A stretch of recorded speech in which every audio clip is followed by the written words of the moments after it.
이 시간 함께 나누실 하나님의 말씀은 출애굽기 14장 말씀입니다. 출애굽기 14장 1절에서 31절까지 말씀입니다. 제가 가진 성경으로 구약성서 102페이지에 있습니다.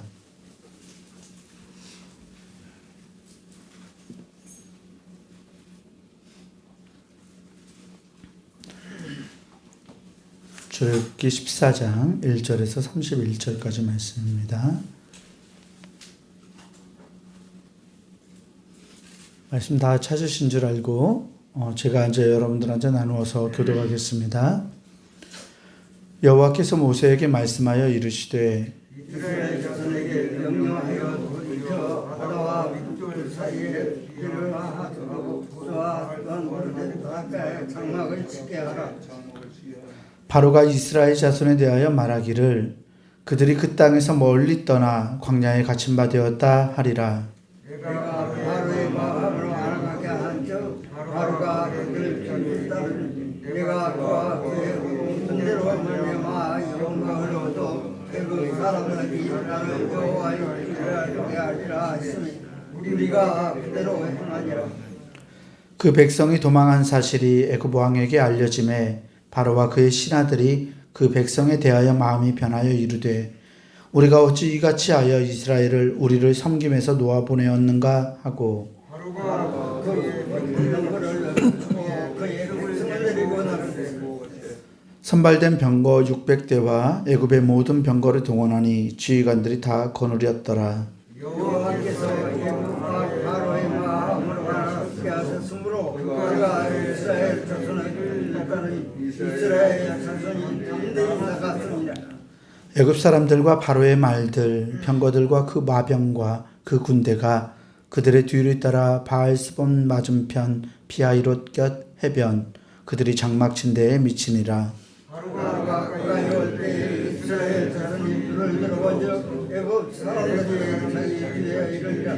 이스라엘 자손이 시기에 두려워하여 여호와께 깨짓고 그들이 또 모세에게 이르되 애굽에 외장지가 없어서 당신이 우리를 이끌어내어 이 광야에서 죽게 하느냐? 어찌하여 당신이 우리를 애굽에서 이끌어내어 우리에게 이같이 하느냐? 우리가 애굽에서 당신에게 굶는 것이 아니냐. 이르기를 우리를 내버려두라. 우리가 애굽 사람은 삼킬 것이 아니하니 애굽 사람 그 사실에서 강야에서 죽는 것보다 낫겠노라. 모세가 백성에게 이르되 너희는 두려워하지 말고 가만히 서서 여호와께서 오늘 너희를 위하여 행하시는 구원을 보라. 너희가 오늘 본 애굽 사람을 영원히 다시 보지 아니하리라. 여호와께서 너희를 위하여 싸우시니 너희는 가만히 있으시지 않아. 여호와께서 모세에게 이르시되 너는 어찌하여 내게 부르짖느냐? 이스라엘 자손에게 명령하여 앞으로 나아가게 하고 지팡이를 들고 손을 받아 이로 내밀어 그것이 갈라지게 하라. 이스라엘 자손이 바다 가운데서 마른 땅으로 행하니라. 내가 애굽 사람들의 마음을 완악하게 할 것인즉 그들이 그 뒤를 따라 들어갈 것이라. 내가 바로와 그의 모든 군대와 그의 병거와 마병으로 말미암아 영광을 얻으리니 내가 바로와 그의 병거와 마병으로 말미암아 영광을 얻을 때에 애굽 사람이 나를 여호와의 이르라 하시더니 이스라엘 진 앞에 가던 하나님의 사자가 그들의 뒤로 옮겨가매 구름 기둥도 앞에서 그 뒤로 옮겨 애굽 진과 이스라엘 진 사이에 이르러 정선전 군역과 하고 이쪽에서는 밤이 밝음으로 새도록 모세가 바다 위로 손을 내밀매 여호와께서 큰 동풍이 밤새도록 바닷물을 물러가게 하시니 물이 갈라져 바다가 마른 땅이 된지라. 이스라엘 자손이 바다 가운데 육지로 걸어가고 물은 그들을 아우 여기 되니 애굽 사람들과 바로의 말들 병거들과 그 마병들이 다 그들의 뒤를 추격하여 바다 가운데로 들어오는지라. 새벽에 여호와께서 그와 구름 기둥 가운데서 애굽 군대를 보시고 애굽 군대를 죽게 하시네. 그들의 병거 바퀴를 벗겨서 달리기가 어렵게 하시니 애굽 사람들이 이르되 이스라엘 앞에서 우리가 도망하자. 여호와가 그들을 위하여 싸워 애굽 사람들을 치는도다. 여호와께서 보시기에 내 손을 받아 이르리로 물이 애굽 사람 한 명과 그들을 막 붙은 것과 백만을 위해 다시 흐르게 하라 하시니 모세가 곧 손을 바다 위로 내밀매 새벽이 되어 바다의 힘이 회복된지라. 애굽 사람들이 물을 거슬러 도망하나 여호와께서 애굽 사람들을 바다 가운데 엎으시니 물이 다시 흘러 병들과 기병들을 덮어 그들이 그를 따라 바다에 들어간 많은 물들을 따라 덮으니 바다도 남지 아니하였더라.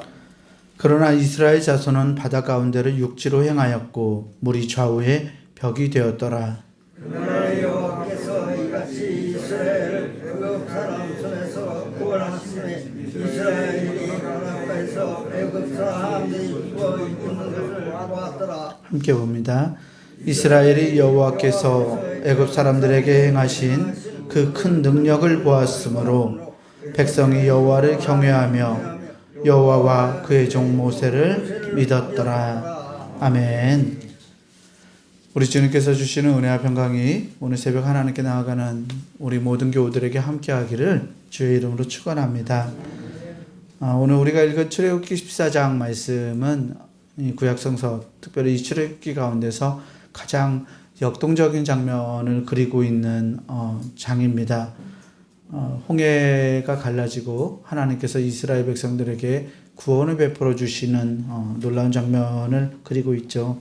영화를 통해서도 많이 10개나 그런 이집트 왕자 이런 영화들을 통해서 많이 보았던 그 장면을 오늘 말씀은 다루고 있습니다. 말씀의 시작은 이스라엘 백성들이 출애굽에서 이 광야에서 장막을 치게 된 상황에서 시작합니다. 2절에 보니까 하나님께서 이 바로가 이렇게 말할 것이라고 하나님이 이렇게 말할 것이라고 3절에서 말하고 있습니다.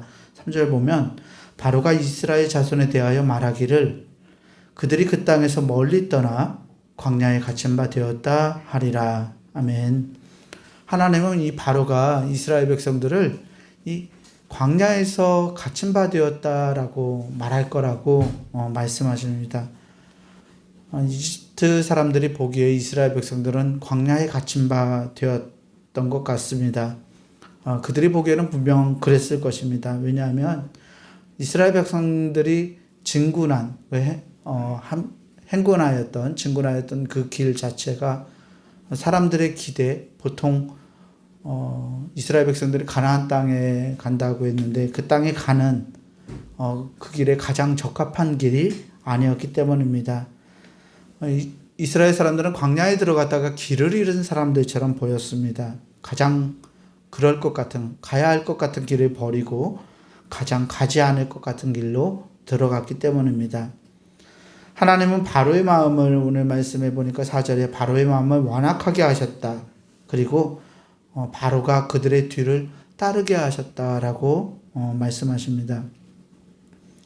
왜 이집트 왕 바로는 이스라엘 백성들을 보내주었다가 왜 마음을 다시 완악하게 바꾸고 이스라엘 자손들을 뒤쫓았을까요?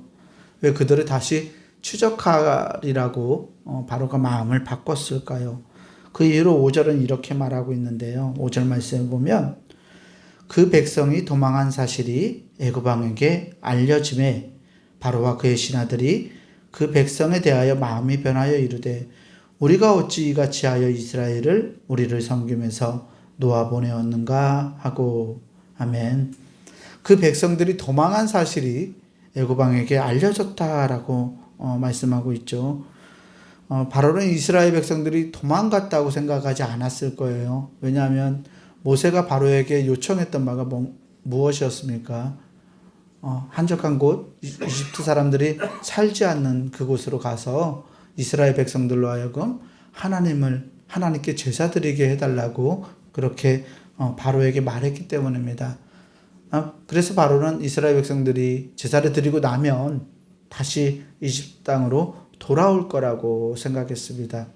그런데 이스라엘 백성들이 돌아오지 않았죠. 돌아오지 않으니까 이 사람들이 도망갔다라는 것을 5절에서 이 바로는 깨달았습니다. 이스라엘이 도망갔다는 사실을 깨달은 바로는 군대를 보내어서 군대와 함께 이스라엘 백성들을 추격합니다. 바로는 애굽의 정예군이었던 6절에 보니까 그의 병거라고 말하는데요. 병거 부대를 동원해서 이스라엘의 뒤를 뒤쫓습니다. 이스라엘 백성들이 이 바로의 병거들이 쫓아오니까 어떤 마음이 들었을까요? 여기 보니까 선발된 병거가 600대라고 말하고요. 애굽의 모든 병거를 동원해서 바로가 이스라엘을 쫓아오는 것을 볼 수 있을 텐데요. 한 나라의 군대를 이 병거라고 부르는 이 당시 고대 사회의 가장 무서운 병기죠. 오늘날로 하면 지상군 탱크 같은, 그런데 600대나 되는 병거를 갖추고서 이스라엘 백성들을 쫓아오니까 이스라엘 백성들의 마음이 굉장히 마음에 두려움이 쌓이게 됩니다. 그래서 10절에서부터 보면 이스라엘 자손이 바로가 가까이 오는 것을 보고서 굉장히 심히 두려워하여서 하나님께 부르짖는 것을 볼 수 있습니다.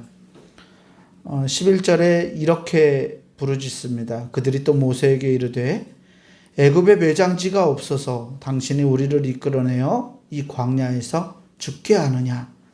어찌하여 당신이 우리를 애굽에서 이끌어내어 우리에게 이같이 하느냐라고 모세에게 따지는 것을 볼 수 있습니다.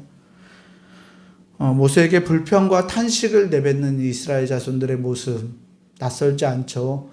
사실 이 광야 생활을 통해서 지속적으로 잊을만 하면 이스라엘 백성들은 하나님 앞에서 불평하고 하나님의 능력을 신뢰하지 못하고 또 모세의 이끄심에 대해서 의혹을 품고서 탄식하고 불평했습니다. 광야에서 죽는 것보다 이집트의 종으로 살아가는 것, 이집트를 섬기는 것이 나을 거라고 그들은 말합니다. 이스라엘 백성들은 자신을 둘러싸고 있는 이 절망과 위기 속에서 하나님의 한 분만으로 자기들이 충분하다는 것을, 그 사실을 깨닫지 못했습니다. 말씀 가운데 흥미로운 점은 이 5절에서 애굽인들이 던지는 질문과 이스라엘 백성들이 모세에게 던지는 질문의 형태입니다. 5절에서 애굽인들이 이렇게 말했죠. 우리가 어찌 이같이 하여 이스라엘을 우리를 섬기면서 놓아보내었는고라고 말하죠. 그래서 그 말을 하면서 이집트 사람들 바로가 후회합니다. 마찬가지로 11절에서도 이스라엘 자손은 어찌하여 당신은 우리를 애굽에서 이끌어내어 우리에게 이같이 하느냐라고 물으며 후회합니다. 애굽 사람과 이스라엘 자손들 모두가 그들의 한 일에 대해서 후회하고 있습니다. 이스라엘 자손도 애굽의 바로 왕도 하나님의 섭리 안에서 그들에게 사건이 일어나고 있음을 깨닫지 못합니다. 둘 다 우매하게 그려져 있어요. 하나님께서 이스라엘 백성들을 구출하시는 이 홍해 사건을 보면 이스라엘 백성들이 얼마나 하나님을 믿지 못했는지를 잘 드러내주고 있습니다. 늘 자기에게 닥쳐있는 어려움과 절망 속에서 좌절하고 불평하고 탄식하는 모습. 그래서 이스라엘 백성들이나 이집트 바로 왕의 군대나 모두 다 똑같이 하나님 앞에서 어리석은 모습을 보이고 있는 것입니다. 우리도 그런 모습을 가지고 세상을 살아갑니다. 하나님이 계시고 하나님이 우리 안에서 섭리하시고 역사하시지만 이 하나님의 손길을 하나님의 손길로 느끼지 못하는 그러한 어리석음이 우리 안에 일어나고 있습니다. 그런 그들에게 모세가 13절과 14절 말씀을 통해서 이렇게 권면합니다. 모세가 백성에게 이르되 너희는 두려워하지 말고 가만히 서서 여호와께서 오늘 너희를 위하여 행하시는 구원을 보라. 너희가 오늘 본 애굽 사람을 영원히 다시 보지 아니하리라. 여호와께서 너희를 위하여 싸우시리니 너희는 가만히 있을지니라. 아멘. 모세는 두려워하지 말고 하나님의 권능과 하나님에 대한 믿음을 가지라고 이 백성들을 권면하고 있습니다.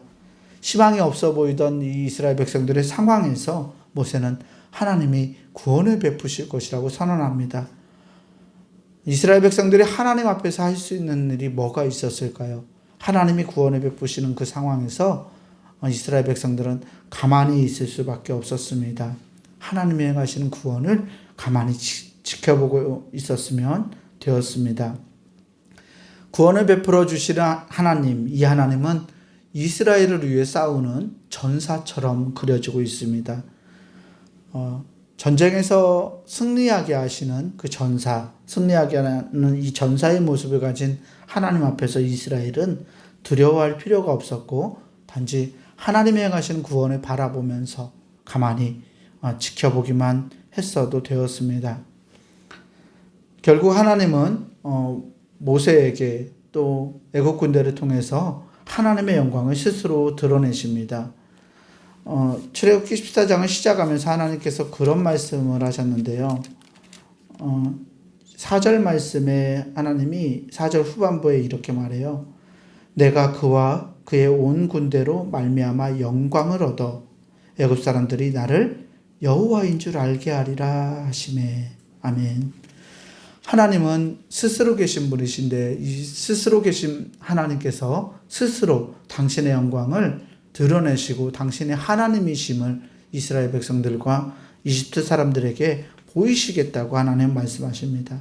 그리고 15절에서부터 하나님은 홍해를 건너게 하는 우리가 잘 아는 사건을 통해서 하나님의 영광을 보이시죠.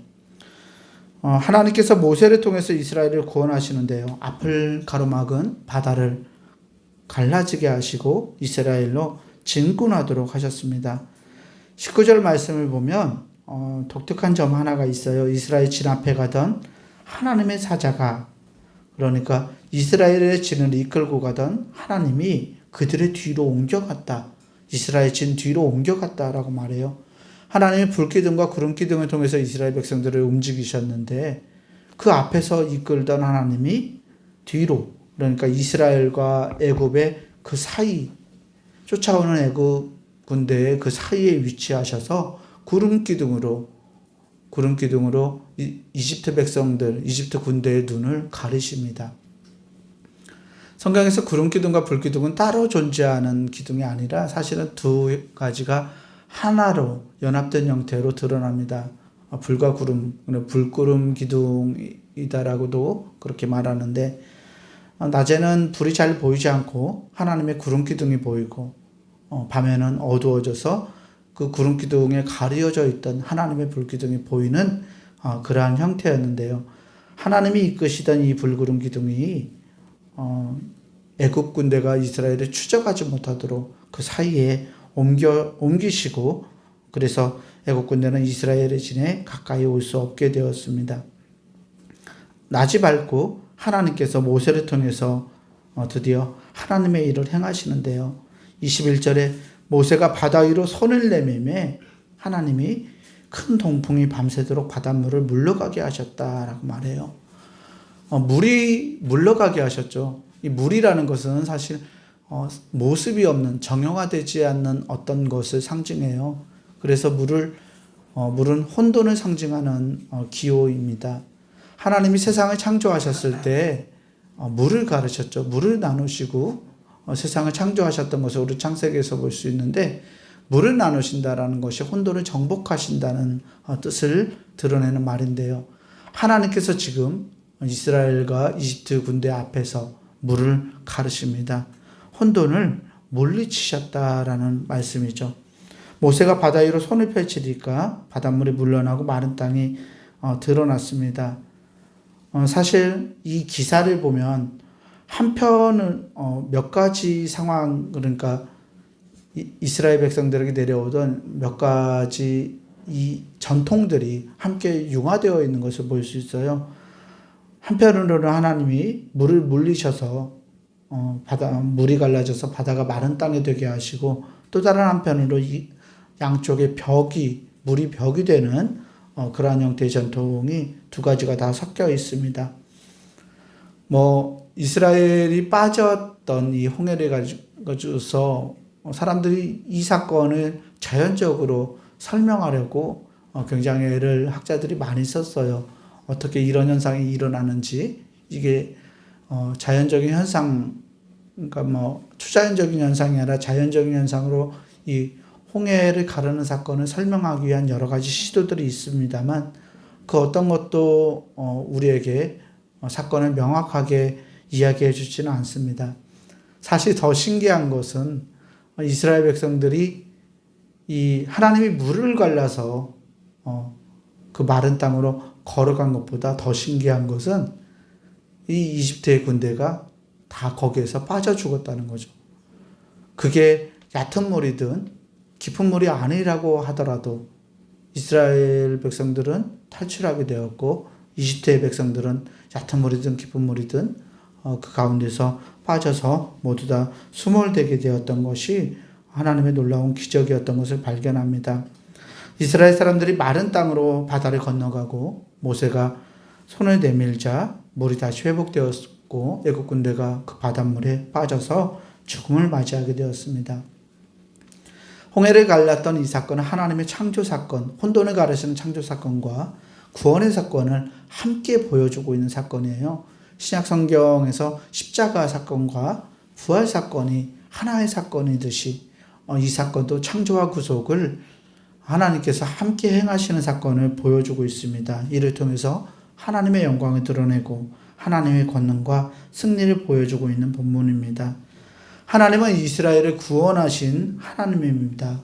하나님은 이스라엘을 창조하셨을 뿐만 아니라 이스라엘을 구속하시고 그들의 어려움과 절망 속에서 구원하시는 분이십니다.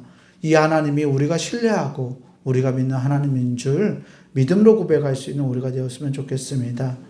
이스라엘 백성들 뿐만 아니라 애굽 사람들에게도 하나님은 당신이 야훼가 하나님이시라는 것을 사건을 통해서 보여주셨는데 이것을 우리가 기억하고 우리 삶에서도 하나님이 우리를 이끄시고 우리를 구원하시고 우리를 창조하시는 놀라운 하나님을 믿음으로 고백하고 살아갈 수 있는 우리가 되기를 주의 이름으로 간절히 축원합니다. 기도하겠습니다. 은혜로우신 아버지 하나님, 인생의 절망 가운데서도 늘 우리를 구원의 길로 이끌어 주시는 하나님의 위대한 손길을 말씀을 통해서 기억합니다. 하나님, 나의 상황에 휩싸여서 내가 절망하고 고통하고 또 좌절하지 않을 수 있도록 하나님 우리에게 용기를 더하여 주시옵소서. 우리의 힘으로 이것을 이겨낼 수 있는 것이 아니라 하나님이 주시는 은혜와 주님이 베풀으시는 구원에 우리가 동참할 때 우리에게 우리의 삶에서 놀라운 은혜가 가능함을 말씀을 통해서 발견합니다. 하나님, 우리 인생의 어떤 상황에서도 절망하지 않을 수 있는 용기를 우리에게 더하시고 우리가 하나님의 사람으로 하나님을 신뢰하고 하나님이 행하실 것을 믿음으로 고백하며 그 영광을 바라볼 수 있는 우리가 되게 하여 주시옵소서. 우리를 사랑하시고 우리를 통해 놀라운 일들을 베풀어 주시는 우리 구주 예수 그리스도 이름으로 감사하며 간절히 기도합니다. 아멘. 하늘에 계신 우리 아버지여, 이름이 거룩히 여김을 받으시오며 나라가 임하시오며 뜻이 하늘에서 이루어진 것 같이 땅에서도 이루어지이다. 오늘 우리에게 일용할 양식을 주시옵고 우리가 우리에게 죄 지은 자를 사하여 준 것 같이 우리 죄를 사하여 주시옵고 우리를 시험에 들게 하지 마시옵고 다만 악에서 구하시옵소서. 나라와 권세와 영광이 아버지께 영원히 있사옵나이다.